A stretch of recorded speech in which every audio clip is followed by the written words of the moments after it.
melihat modul ajar yang benar-benar digunakan di sekolah. Nah, di sini saya akan menampilkan modul ajarnya. Setelah melihat modul ajar biologi fase F kelas 11 yang ada di file tadi, kita bisa melihat bahwa modulnya sangat lengkap. Nah, dari segi identitas modul, CP dan elemen keterampilan proses,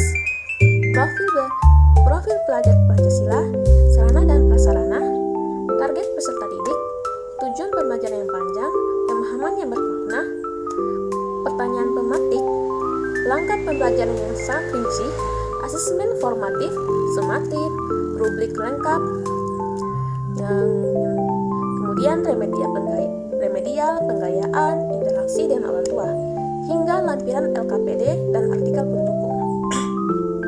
Masalahnya adalah semua yang sangat lengkap ini digunakan hanya untuk satu pertemuan 2 kali 45 menit.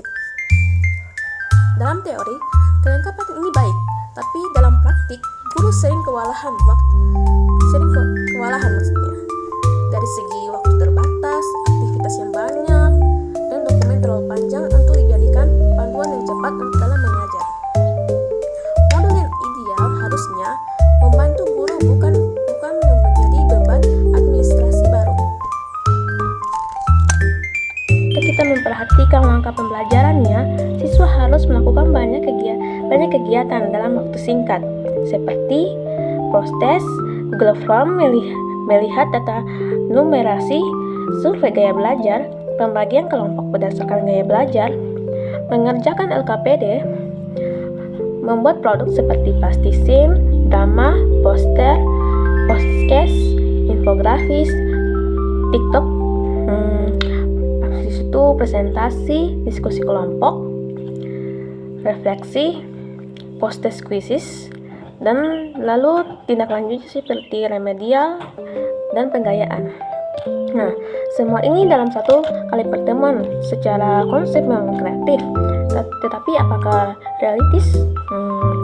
Banyak kelas di Indonesia seperti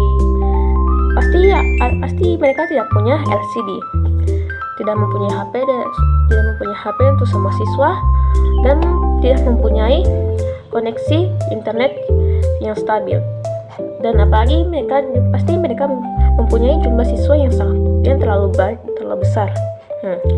Jika model harus dijalankan sesuai langkahnya, guru akan kehabisan waktu dan malah terburu-buru mengajar aktivitas mengajar, bukan mengajar pemahaman konsep sel. Model seperti ini terlalu ideal di atas kertas, tetapi sering tidak cocok dalam kondisi lapangan. Berikut ini saran saya agar modul dalam kurikulum Merdeka benar-benar mempermudah guru.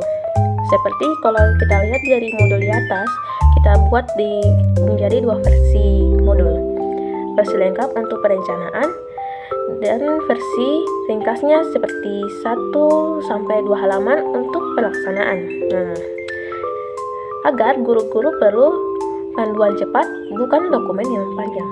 Pasti lelah toh pas membaca semua langkah-langkah tadi.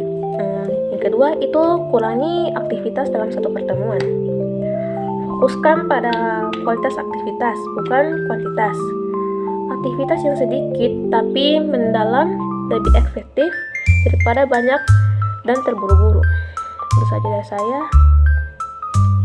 Yang ketiga itu seperti sediaan internet aktivitas, tersediaan alternatif tanpa internet.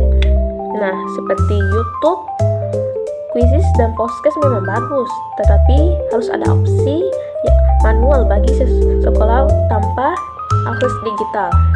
Nah, itu dari saya.